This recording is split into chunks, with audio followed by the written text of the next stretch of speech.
Proud parents ang celebrity couple na sina Richard Gomez at Lucy Torres sa pagtatapos ng kanilang anak na si Juliana sa kolehiyo.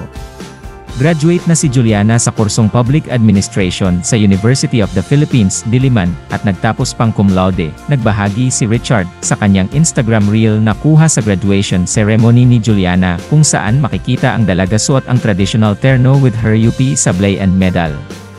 Sa kanyang caption, ramdam ang pagiging sentimental at emosyonal ng aktor at LATEC representative sa graduation ni Juliana.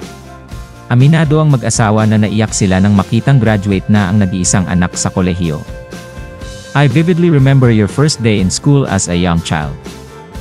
I drove you to your school near the house. You were in a white shirt and jeans in rubber shoes.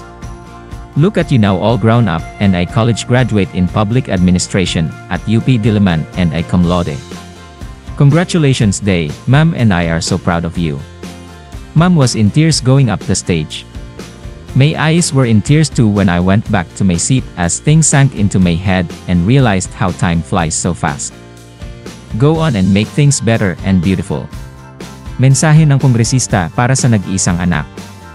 Kilala rin si Juliana bilang successful fencing athlete, katulad ng kanyang ama. Nakapag-uwi last March ang dalaga ng gold medal mula sa UAP.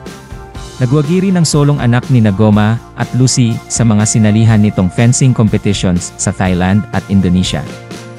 Agad naman nagpaabot ng mensahe ng pagbati para kay Juliana sila Ara Arida, John Estrada, Maritoni Fernandez, Aga Mulak, Karen Davila, Dingdong Dantes, at marami pang iba.